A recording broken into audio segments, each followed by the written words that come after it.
In this video, I've teamed up with Linus from Techline to bring you guys the most in-depth camera review of the Huawei P40 Pro. This is part 2 of our in-depth camera review, and for part 1, check out Linus' video. Also check out the full review of the P40 Pro and you will find all the links down below in the video description. The P40 Pro comes with the most advanced camera hardware ever shown in a smartphone. That's why the camera module is a bit bigger than on most of the phones. It comes with 4 camera sensors with up to 50 megapixels, an RYYB sensor for improved low light with up to 40% more light intake, OIS and 5x optical zoom on the periscope lens, and an TOF sensor for improved bokeh in portraits. It also packs an improved autofocus. Now it's an omnidirectional face detection autofocus, meaning it uses all pixels as focus pixels, and this will help for faster and more accurate focus in low light. I will show you the camera UI a bit more in depth, while Linus is taking a closer look on using the phone with a gimbal, because the Huawei camera app features a native DJI Osmo Mobile integration. Huawei's camera app is pretty functional. You have a mode selector on the bottom, which means you can swipe left or right to change the modes. The camera app is improved by Huawei's AI just as before. There is an improved master AI, which recognizes and tunes settings for up to 1500 different scenes. There's also a toggle switch in the viewfinder for turning it off and on, so you don't have to go into the settings for that. What's new is that you can now switch RAWs on and off with a single button in Pro mode. Now RAWs are only available in Pro mode, but you can also use Pro mode with auto exposure settings. There's now also an option for the high-res 50 megapixel pictures, which for sure only works with the main camera and not the wide-angle one. It does not take more than a second and saves the high-res photo with a bit wider field of view than the default 12 megapixel mode. Unfortunately, the high-res mode doesn't benefit from all the software tricks the default mode uses, like multi-stacking, and the 50 megapixels are a bit softer. If these 50 megapixel shots are downscaled to 12.5 megapixels, they won't exhibit more detail compared to the default pictures, but you will get a wider field of view. I mostly don't shoot in 50 megapixels, but it's a nice to have option. Something that I personally really like is that you can use Pro mode in video as well, to manually adjust all video settings, but the only thing you can't do is manual focus. For that I still use Filmic Pro. Other modes in the camera app include AI supported HDR, monochrome, dual view mode for taking a video with 2 1x1 shots from the wide and telephoto lens, panorama, which Linus is covering more in depth, light painting for some pretty cool effects when you move a light around in the dark, time lapses, and also some super sick slow motion with up to 7680 fps in 720p, also with lots of detail, so check this out. Now, underwater mode is something people never mention, but it's actually so cool. The phone is IP68 waterproof, but Huawei says you should use a waterproof case though. You can use the volume and power button now to shoot pictures, as the display doesn't work in water, and I got some pretty cool shots with it. Monochrome was something Huawei was really famous for when they released the first smartphone with a monochrome sensor. The P40 Pro doesn't have a dedicated monochrome sensor, but still those black and white pics look really good with a lot of detail and black-grey shades. Finally, there's a new feature called the Golden Snap, and it works when you enable live photo shooting, and it's basically an AI suggestion in the gallery for when your main photo isn't perfect, like a blurry pic or there's some other person in the picture. But the live photo did manage to capture info that will help to improve it or change it later. As for the daylight image quality, images look really nice and sharp with on-point color saturation, and the zoom is really incredibly good due to the 5x optical zoom and the large sensor. Now Linus includes more daylight samples, while I'm focusing a bit more on the bokeh capabilities of the P40 Pro. When it comes to bokeh, it's more about software than hardware.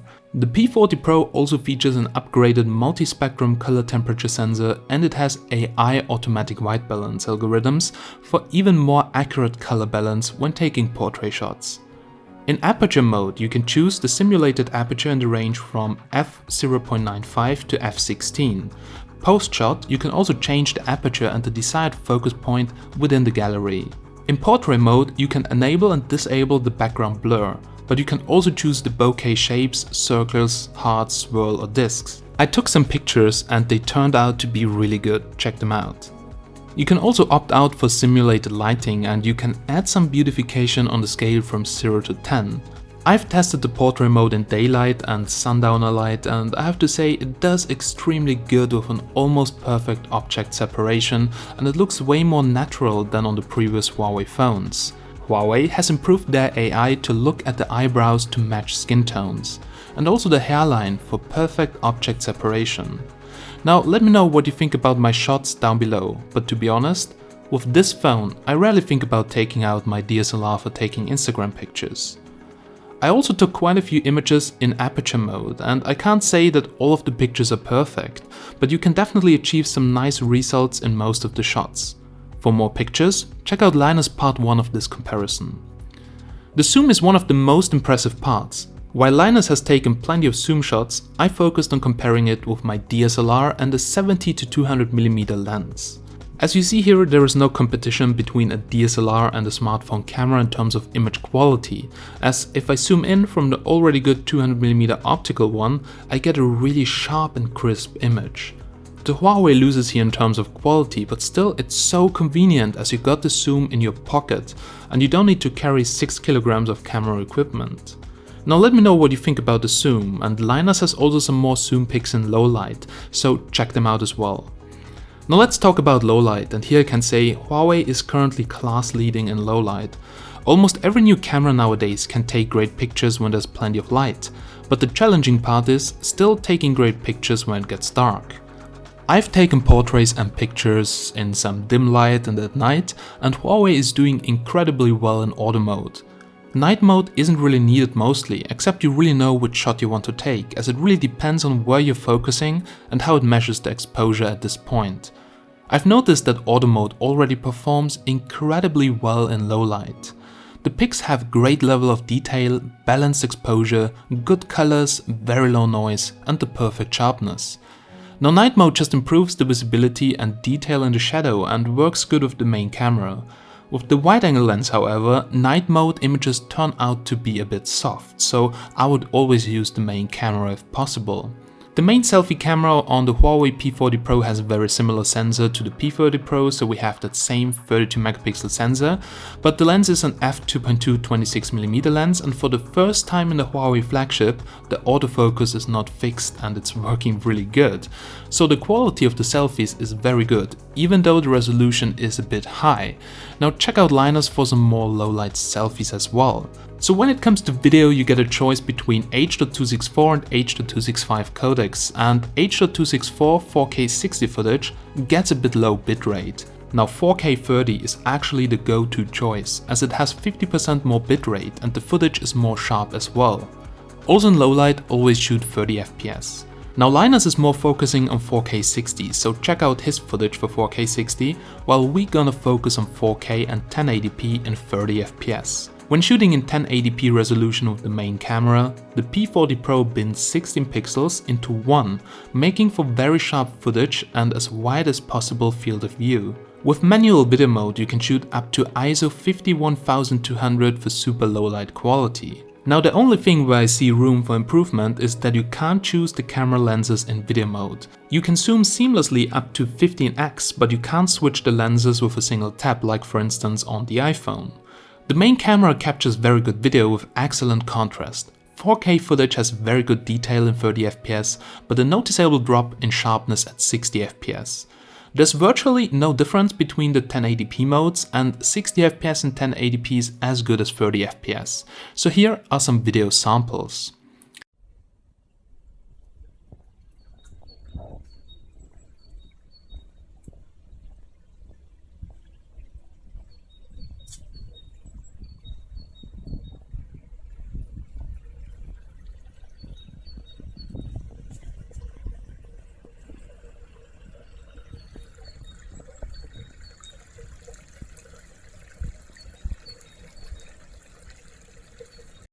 So guys, here's now a test in 1080p 60 FPS, and as you can see, still very good looking. But actually there is something I've noticed. So usually when you film in 30 FPS and you zoom in, you actually see that the lens is switching, as you have seen before. But if you do this in 60 FPS, as you can see, there's just digital zoom and it won't switch the lens. So this is one of the differences. That's actually why I prefer to shoot in 30 FPS, so that it can utilize all the lenses and you have a way better image quality then. Now guys, here's a quick selfie 4K video test with the front-facing camera, and I quickly want to show you the difference between 4K 30 FPS and 60 FPS. So right now we're recording here at 30 FPS, and I will quickly switch to 60 FPS to show you the difference. So guys, this is now 4K 60 FPS, and as you can see there's a big difference. So you see it gets a little bit blurry, a little bit grainy, and it takes out a lot of light. So whenever there is dim light or you're shooting at night, choose 4K 30 for the front facing camera, because 4K 60, as you can see, won't really look good. If you want to see more camera samples and features that were not shown in this video, check out part 1 of this review that can be found on the Techline YouTube channel. Now tell me down below in the comment section what you think about the overall image quality of the P40 Pro. As always guys, I'm Steven from Tech Magnet, and I'll catch you in the next one. Have a nice day and bye!